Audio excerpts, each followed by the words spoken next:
போன எபிசோடில் நம்ம எதை பற்றி பார்த்தோம் அப்படின்னா, தர்மத்வஜனுக்கும் மாதவிக்கும் 2 பேருக்கு சேர்ந்து ஒரு குழந்தை பிறந்துச்சு. அந்த குழந்தை மகாலட்சுமியோட அம்சத்தில் பிறந்ததுனால அவங்கள பார்க்கறதுக்கே ரொம்ப அழகாக இருந்தாங்க. அந்த குழந்தைக்கு அவங்க துளசி அப்படின்னு சொல்லி பேரும் வச்சாங்க. துளசிக்கு ஒரு வயதானதுக்கப்புறம் அவங்க மகாவிஷ்ணுவை திருமணம் பண்ணிக்கணும்னு சொல்லிட்டு அவங்க கடுமையான தவம் பண்ணுறதுக்காக அவங்க பதரிவனத்துக்கு போய் அவங்க தவம் பண்ணவும் ஆரம்பிக்கிறாங்க. அதுவும் எப்படி தவம் பண்ணுறாங்கன்னா, ஒற்றை காலில் நின்று தவம் பண்ணுறாங்க. துளசியோட கடுமையான தவத்தை பார்த்து பிரம்மதேவன் துளசி முன்னாடி காட்சி கொடுத்து துளசிக்கு அவங்க சில வரங்களும் கொடுக்குறாங்க. அந்த வரத்தின்படி துளசிக்கு அந்த கிருஷ்ணரோட அம்சமான சங்கசூடன் அப்படின்ற ஒருத்தர் திருமணம் பண்ண வருவார். அவங்கள நீ திருமணம் பண்ணதுக்கப்புறம் உங்கள் வாழ்க்கை முடிஞ்சதுக்கப்புறம் நீ அந்த நாராயணனை இப்போ அடைவே அப்படின்னு சொல்லி அவர் சொல்கிறாரு. இதை கேட்ட உடனே துளசி சொல்கிறாங்க, நான் ராதை கொடுத்த சாபத்தினால தான் நான் இப்போ திரும்ப அவதாரம் எடுத்து வந்திருக்கேன். அப்படி இருக்கிறப்போ நான் திரும்ப கிருஷ்ணரோட அம்சத்தில் இருக்கக்கூடிய சங்கசூடன் நான் திருமணம் பண்ணேன் அப்படின்னா ராதை எனக்கு சாபிச்சிடக்கூடாது. அதுக்கு நீங்கள் ஒரு வழி சொல்லுங்க அப்படின்னு சொல்லி சொல்கிறாங்க. அப்போ பிரம்மதேவன் ராதையை எப்படி வழிபடணும் அப்படிங்கிற முறையை அவங்க உபதேசம் பண்ணவும் செய்கிறாங்க. இதன் மூலியமா நீ ராதை கிட்ட இருந்து தப்பிச்சிடலாம். அது மட்டும் இல்லாமல் கிருஷ்ணரோட அம்சமான சங்கசுடன் உன் மேலே அதீதமான பிரியம் கொண்டு இருப்பாரு, நீ கவலைப்படாத அப்படின்னு சொல்லி பிரம்மதேவன் சொல்லிட்டு அவர் மறைவும் செய்கிறாரு. பிரம்மதேவன் சொன்ன முறைகளை பின்பற்றி அவங்க ராதையை நோக்கி கடுமையான விரதங்கள் இருக்காங்க. அதுக்கப்புறம் அவங்களோட கனவு கண்ணனை எதிர்பார்த்து அவங்க காத்திருக்கவும் செய்கிறாங்க. பல்லாயிரம் ஆண்டுகளாக துளசி தவங்கள் பண்ணியிருந்ததுனால அவங்க தவக்கோலத்தை விட்டுட்டு அவங்க மனோரமியமான ஒரு ஸ்திரிகோலத்தை அவங்க கொள்ளவும் செய்கிறாங்க. அந்த சமயத்தில் ரதி மாதிரி இருக்கக்கூடிய துளசி மேலே மன்மதன் அவரோட 5 பானங்களை அவர் செலுத்தவும் செய்கிறாரு. மன்மதனோட அம்பு பட்டதுனால துளசி அவரோட கனவு கண்ணனை நினைச்சு அவங்க காதலிக்கவும் செய்கிறாங்க. அவங்க கனவு உலகத்திலே அவங்க வாழவும் செய்கிறாங்க. இப்படி பிரம்மதேவன் கொடுத்த வரத்தின்படி துளசி அவங்க சங்கசுடன் எதிர்பார்த்து அவங்க கனவுல அதை கற்பனை பண்ணி வாழ ஆரம்பிக்கிறாங்க. துளசி கற்பனை பண்ண மாதிரியே சங்கசுடன் துளசி முன்னாடி வந்தாங்களா, துளசிக்கும் சங்கசுடனுக்கும் திருமணம் ஆச்சா, துளசியோட வாழ்க்கையில் என்ன நடக்க போகுது அப்படிங்கிறப்ப தெரியணும் அப்படின்னா இந்த வீடியோ ஸ்கிப் பண்ணால் முழுசாக பாருங்கள்.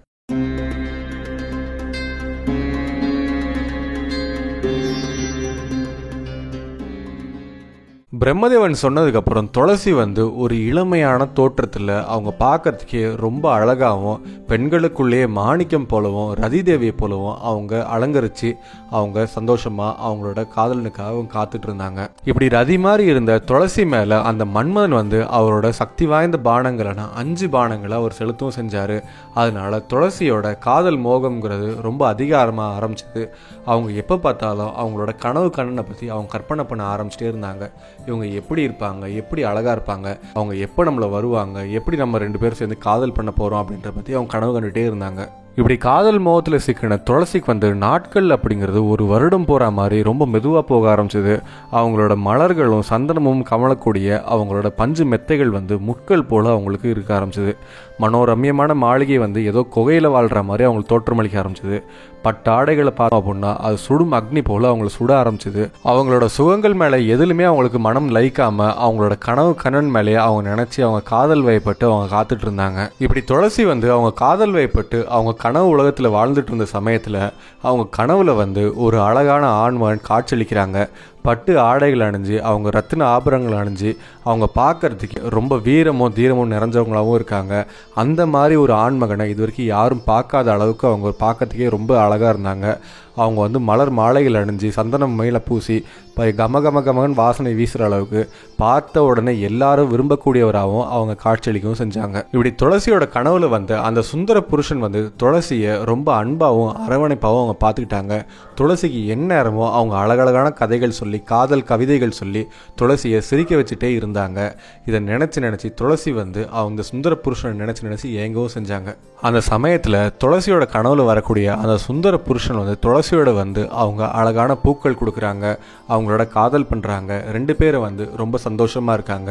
இப்படி கனவுல வரதும் போகிறதுமா இருந்த இந்த காதல் கண்ணன் ஒரு நாள் என்ன ஆகுது அப்படின்னா, துளசியோட கனவுல அவங்க போகிற மாதிரி அவங்க கனவு காண்றாங்க. அப்போ துளசி அந்த காதல் கண்ணனான சுந்தர புருஷனை பார்த்து எங்கே போகிறீங்க, போகாதீங்க, என் கூடவே இருங்க அப்படின்னு சொல்லி சொல்கிறாங்க.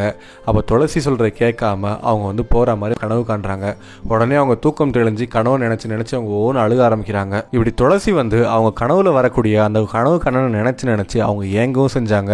கனவுல அவங்க போகிற மாதிரி கனவு கண்டாங்கன்னா இது உண்மை நினச்சி அவங்க நினச்சி அழுகவும் செஞ்சாங்க. இப்படியே துளசியோட வாழ்க்கை போயிட்டு இருந்துச்சு. அந்த சமயத்தில் தான் சங்கசுடன் வந்து ஜெய்கிஷ்வியர் அப்படின்ற முனிவர்கிட்ட இருந்து கிருஷ்ண மந்திரத்தை உபதேசமாக பெற்றாங்க. அதை புஷ்கரா தீர்த்தது பக்கத்தில் இருந்து அதை சித்தி செய்யவும் செஞ்சாங்க. அதுக்கப்புறம் கிருஷ்ண கவசத்தை தன்னோட கழுத்தில் அணிஞ்சிட்டு அவங்க துளசி தேடி வரவும் செஞ்சாங்க. பிரம்மதேவன் சொன்ன அந்த துளசி எங்கே இருக்காங்க அப்படின்னு சொல்லிட்டு சங்கசுடன் தேடி வராங்க. அந்த சமயத்தில் சங்கசுடனை வந்து துளசி சந்திக்கவும் செய்கிறாங்க. அப்போ துளசி வந்து அவங்க ஆச்சரியத்தில் ஆழ்ந்து போகிறாங்க.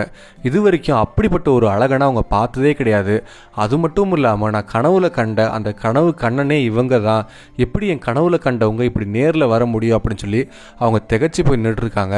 அப்போ துளசி வந்து நம்ம கனவுல இவங்க கூட எப்படிலாம் கூடி மகிழ்ந்தோம் அப்படிங்கிறத நினச்சி அவங்க வெக்கப்பட்டு தலகுனியவும் செய்கிறாங்க. அவங்க பட்டு ஆடைகள் எடுத்து அவங்க முகத்தை மூடி மறைச்சி சங்கசுடனை பார்க்கவும் செய்கிறாங்க. அந்த சமயத்தில் துளசியை கண்ட சங்கசுடன் வந்து பொறுமையாக துளசியோட பக்கத்தில் போய் அவங்க அமரவும் செய்கிறாங்க. அப்போ துளசியை பார்த்து அவங்க கேட்குறாங்க, பெண்ணே நீ யாரோட மகள்? நீ பார்க்கறதுக்கே ரொம்ப அழகாக இருக்க. பெண்கள்லே இப்படிப்பட்ட ஒரு அழகான பெண்ணை நான் பார்த்ததே கிடையாது. உன்னோட அழகுக்கு நான் அடிமையாயிட்டேன். நீ யாருன்ற எனக்கு சொல்லு அப்படின்னு சொல்லி அவங்க கேட்குறாங்க. அந்த சமயத்தில் துளசி வந்து அவங்க அதீதமான வெக்கத்தோட அவங்க சங்கசுடனை பார்த்து சொல்கிறாங்க, நான் வந்து தர்மத்வஜனோட மகள். இங்கே நான் தவம் பண்ணிகிட்ருக்கேன். நீ இங்கே என்ன பண்ணிகிட்ருக்கேன்? முதல் நீ யாருன்னு சொல்லு. இல்லை அப்படின்னா இந்த இடத்த விட்டு நீ இப்போ உடனே போயிடு அப்படின்னு சொல்லி அவங்க சொல்கிறாங்க. அது மட்டும் இல்லாமல் தனியாக இருக்கிற கன்னிப்பெண்ணை பார்த்து ஒரு ஆண்மகன் வந்து நீ யார் அப்படிங்கிறத கேட்கக்கூடாது, அது மிகப்பெரிய தப்பு அப்படிங்கிறது உனக்கு தெரியாதா? இதை வேதத்துலேயும் நிறைய இடத்துல சொல்லியிருக்காங்க, அதுவும் நீ படித்தது இல்லையா அப்படின்னு சொல்லி அவங்க கேட்குறாங்க. துளசி சொன்னதை கேட்ட சங்கசுடன் வந்து அவங்க அமைதியாக அவங்க ஒரு யோசனையோடு நிற்கிறாங்க. அந்த சமயத்தில் துளசி சொல்கிறாங்க, தர்மசாஸ்திரப்படியும் வேதத்தின் படியும் தனியாக இருக்கக்கூடிய ஒரு பெண் கிட்ட ஒரு ஆண் வந்து காம இச்சை கொண்டு தவறாக நடக்கிறவங்க அவங்க நல்ல ஆண் மகனே கிடையாது அப்படின்னு சொல்லி சொல்கிறாங்க அப்படின்னு சொல்லி அவங்க சொல்கிறாங்க. இப்படி ஆண்களை பற்றி மட்டும் வேதங்கள் பேசலை, பெண்களை பற்றியும் அவங்க பேசியிருக்காங்க. என்ன அப்படின்னா வெளியே பார்க்கறதுக்கு ரொம்ப அழகாக இருப்பாங்க, ஆனால் மனதளவில் அவங்க ரொம்ப கர்வத்தோடையும் ரொம்ப ஆணவத்தோடையும் இருப்பாங்க. அவங்களோட கணவர்கிட்டையும் அவங்களோட காதலன்கிட்டையும் அவங்க ஒரு யமன் போல் இருப்பாங்க. நுனிநாக்கில் தேனையும் உள்நாக்கில் விஷத்தையும் வச்சுக்கிட்டு அவங்க எப்போ பார்த்தாலும் அவங்க அடுத்தவரை புண்படும் மாதிரியே அவங்க பேசவும் செய்வாங்க. அவங்களோட காரியம் சாதிச்சுக்கணும் அப்படின்னா அவங்க ரொம்ப இனிமையாக பேசுவாங்க. அவங்களோட காரியம் முடிஞ்சிருச்சு அப்படின்னா அவங்க கத்தி எடுத்து குத்துற மாதிரி அவங்க வார்த்தைகளை வீசவும் செய்வாங்க. காரியம் சாதிக்கணும் அப்படின்னா கணவனோட சொல்படி நடக்கிற மாதிரி அவங்க பழித்து நடக்கவும் செய்வாங்க. தன்னோட காரியம் சாதிச்சதுக்கப்புறமும் அவங்க அவங்க நினச்ச காரியம் நடக்கலைன்ற மாதிரி அவங்க எப்போ பார்த்தாலும் விரக்தியாக இருக்கிற மாதிரியே காட்டிக்கவும் செய்வாங்க. இது மாதிரி பாவ காரியங்களில் ஈடுபடக்கூடிய பெண்களை வந்து வேதங்கள்லையும் சரி புராணங்கள்லையும் சரி இந்த மாதிரியான பெண்களுக்கு எங்கேயுமே மரியாதை கொடுக்கவே இல்லை. இந்த மாதிரியான பெண்களை இகழ்ந்து பேசவும் செய்கிறாங்க. இப்படிப்பட்ட பெண்ணை வந்து யார் தான் நம்புவாங்க, யார் தான் பிரியமாக பார்த்துப்பாங்க? இப்படிப்பட்ட பெண்ணை வந்து யாருமே விரும்பவும் மாட்டாங்க. இவங்க வெளிப்படையாக பார்க்குறதுக்கு ரொம்ப அழகாகவும் ரொம்ப அமைதியாகவும் இருக்கிற மாதிரி இருப்பாங்க. அவங்க வந்து பார்க்குறப்போ எந்த ஆண் அழகாக இருக்காங்களோ அவங்களெல்லாம் தன்னோட கனவு கண்ணனை அவங்க வரைக்கவும் செய்வாங்க. அவங்க கனவுல வந்து பார்க்குற ஆண்கள் கூட கூடிக்குள்ளாகிற மாதிரி அவங்க கற்பனை பண்ணவும் செய்கிறாங்க. ஆனால் அவங்க மனதளவில் நான் ஒரு கற்புக்கரசி அப்படின்னு சொல்லி அவங்க வெளிவேஷம் போடவும் செய்வாங்க.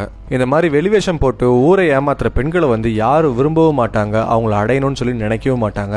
ஆனால் இந்த பெண்கள் வந்து இருக்கிற எல்லா ஆண்களும் தன்னை பார்க்கணும், தன் மேலே ஆர்வங்களை ஏற்கணும், தன் மேலே கவனங்களை ஈர்க்கணும்னு சொல்லிட்டு அவங்க எல்லா விதமான கபட நாடங்களும் ஆடவும் செய்வாங்க. இந்த மாதிரி பெண்களை வந்து எந்த ஒரு நரக்குலத்தில் பிறந்த ஆண்மகனும் விரும்ப மாட்டாங்க அப்படின்னு சொல்லி துளசி சொல்கிறாங்க. துளசி சொன்னதை கேட்ட உடனே சங்கசுடன் வந்து அவங்க பயங்கரமாக சிரிக்கிறாங்க. அப்போ அவங்க துளசி பார்த்து சொல்கிறாங்க, நீங்கள் சொன்னது எல்லாமே சரிதான், இதில் நிறையா உண்மைகளும் இருக்குது, நிறையா பொய்களும் இருக்குது. நான் கேள்விப்பட்ட விதத்தை நான் அவங்ககிட்ட சொல்கிறேன் அப்படின்னு சொல்லிட்டு சங்கசுடன் சொல்லவும் ஆரம்பிக்கிறாங்க. இந்த பிரபஞ்சத்தில் எல்லா உயிர்களும் பெண்கள் மேலே மோகிக்கும்படியாக பிரம்மதேவன் வந்து அந்த பெண் வடிவத்தை படைக்கவும் செஞ்சுருக்காங்க. அந்த பெண் வடிவத்தை நிறைய பேர் போற்றவும் செஞ்சுருக்காங்க, தூற்றவும் செஞ்சுருக்காங்க. லட்சுமி, சரஸ்வதி, ராதிகா தேவி, துர்கை, சாவித்ரி போன்ற பெண்கள் எல்லாமே சிறந்த பெண்களாக அவங்க போற்றவும் செய்கிறாங்க. பெண்கள்னால் இப்படி தான் இருக்கணுன்ற மாதிரி அவங்க ஒரு எடுத்துக்காட்டாகவும் விளங்கவும் செய்கிறாங்க.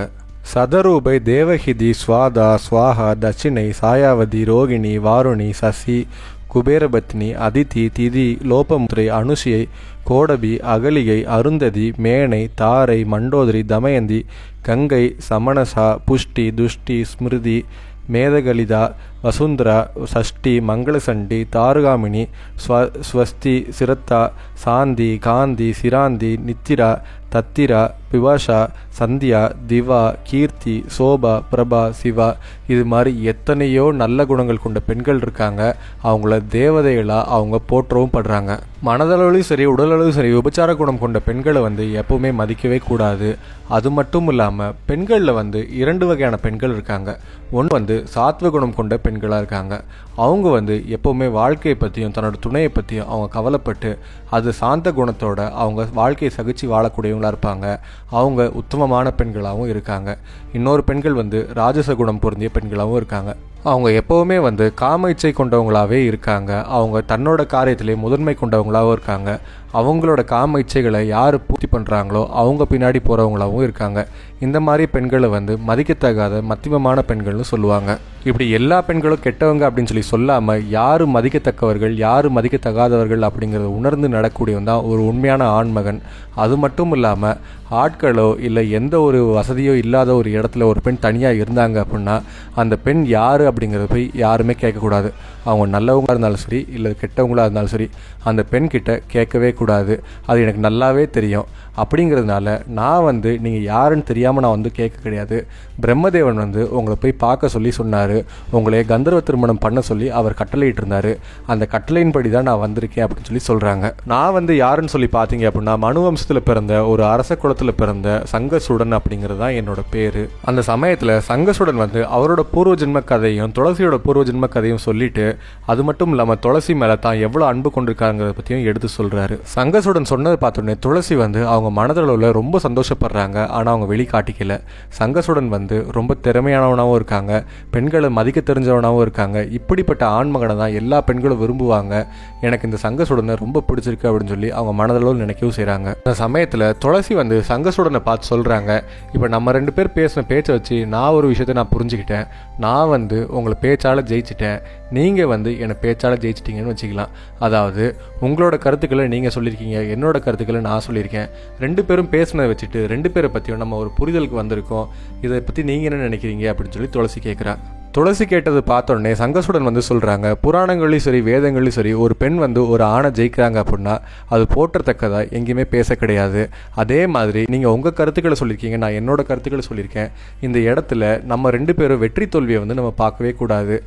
ஏன் அப்படின்னா நான் உங்களை பற்றி புரிஞ்சிருக்கேன், நீங்கள் எங்களை பற்றி புரிஞ்சிருக்கீங்க. அவ்வளோதான் நடந்திருக்கே தவிர இதில் ஏன் வெற்றியை பற்றியும் தோல்வியை பற்றியும் ஒருத்தர் மேலே உயர்த்தியும் ஒருத்தர் மேலே கீழே தாழ்த்தியும் நம்ம ஏன் பேசணும் அப்படின்னு சொல்லி அவங்க சொல்கிறாங்க. சங்கசுடன் சொன்னதை கேட்ட உடனே துளசி சொல்கிறாங்க, நீங்கள் அரச குடும்பத்தில் பிறந்ததுனால எல்லா விதமான கல்வியை நீங்கள் கற்றிருப்பீங்க அப்படிங்கிறது எனக்கு தெரியும். எல்லா விதமான கலைகளை கற்றிருப்பீங்க அப்படிங்கிறது எனக்கு தெரியும். ஆனால் அறிவுலையும் சரி வித்தையிலையும் சரி பெருமையிலையும் சரி எந்த அளவுக்கு நீங்கள் தேர்ச்சி பெற்றதாக இருக்கீங்க, எந்த அளவுக்கு நீங்கள் சிறந்தவராகீங்க அப்படிங்கிறத நான் பரிச்சித்து தான் நான் அவங்களை தெரிஞ்சிக்க முடியும் அப்படின்னு சொல்லி அவங்க சொல்கிறாங்க. இதை கேட்ட உடனே சங்கசுடன் சொல்கிறாங்க, நீங்கள் சொல்கிறதும் சரிதான். எப்போவுமே ஒரு ஆண் தான் ஒரு பெண்ணை பரிச்சிக்கணுன்றது கிடையாது. எப்போவுமே ஒரு ஆண் பெண் அழகாக இருக்காங்களா, அவங்க லட்சணங்களாக இருக்காங்களா, அவங்களுக்கு பேச வருமா, பாட வருமா, அவங்களோட நடை நல்லா இருக்கா அப்படிங்கிறத மட்டும் பார்க்கக்கூடாது. ஒரு பெண்ணோ ஒரு ஆணை பரிச்சித்து பார்க்கணும். அப்போ தான் அந்த ஆண் எப்படிப்பட்டவன்றது தெரியும். அந்த ஆணுக்கு நல்லா பேச வருமா, அந்த ஆண் வீரம் கொண்டவனா, பொறுமை கொண்டவனா, கோபம் கொண்டவனா, இல்லை அன்பு கொண்டவனா அப்படிங்கிறது தெரிஞ்சிக்க முடியும். அப்படின்னா தான் ஒரு பெண் ஒரு ஆணை நல்லா புரிஞ்சுக்கிட்டு அவங்களோட வாழ்க்கையை நடத்த முடியும். ஒரு ஆண் ஒரு பெண்ணை நல்லா புரிஞ்சுக்கிட்டு அவங்க வாழ்க்கையை நடத்த முடியும். அப்போ தான் அவங்க சிறந்த தம்பதிகளாக எடுத்துக்காட்டாகவும் இருப்பாங்க அப்படின்னு சொல்லி அவங்க சொல்கிறாங்க. இதை கேட்ட உடனே துளசியும் சொல்கிறாங்க, ஆமாம், ஒரு பெண் ஒரு ஆணை திருமணம் பண்ணுறாங்க அப்படின்னா அந்த ஆண் அந்த பெண்ணுக்கு பிடிச்சவங்களா இருக்காங்களா இல்லை அவங்களுக்கு குணத்துக்கு ஏற்றவங்களா இருக்காங்களான்னு தெரிஞ்சப்பறம் தானே கல்யாணம் பண்ண முடியும் அப்படின்னு சொல்லி சொல்கிறாங்க. இப்படி சங்கசுடனும் துளசியும் நிறைய விஷயங்களை பேசிகிட்டு இருக்காங்க. அந்த சமயத்தில் இவங்க 2 பேர் முன்னாடி பிரம்மதேவன் காட்சி கொடுக்குறாரு. அப்போ பிரம்மதேவன் சங்கசுடனை பார்த்து சொல்கிறாங்க, சங்கசுடனே நீ ஏன் ரொம்ப அதிகமாக பேசிக்கிட்டே இருக்க, நீ துளசியை கந்தர்வ திருமணம் பண்ணுறதுக்கு தானே உன்னை நான் அனுப்பி வச்சேன், நீ அதை பண்ணாமல் நீ ஏன் பேசிக்கிட்டே இருக்க அப்படின்னு சொல்லி அவங்க சொல்கிறாங்க. நீ ஆண்மகனே சிறந்த ஆண்மகனாக இருக்க, அது எல்லாருக்குமே தெரியும். துளசியோ பெண்கள்லேயே மாணிக்கம் போல திகழ்கிறாங்க. அப்படி இருக்கிறப்போ நீங்கள் 2 பேரும் திருமணம் பண்ணீங்க அப்படின்னா சிறந்த தம்பதியர்களாக இருப்பீங்க அப்படின்னு சொல்லி பிரம்மதேவன் சொல்கிறாங்க. இப்படி பிரம்மதேவன் சொன்ன வார்த்தைகளை கேட்டு சங்கசுடன் துளசியும் திருமணம் செஞ்சாங்களா, திருமணத்துக்கு அப்புறம் சங்கசுடன் துளசியோட வாழ்க்கையில் என்ன நடந்துச்சு, இவங்களோட வாழ்க்கையில் அடுத்து என்னென்ன திருப்பங்கள் வரப்போகுது அப்படிங்கிறப்ப தெரியணும் அப்படின்னா அடுத்த எபிசோட கன்டினியூஸாக பாருங்கள்.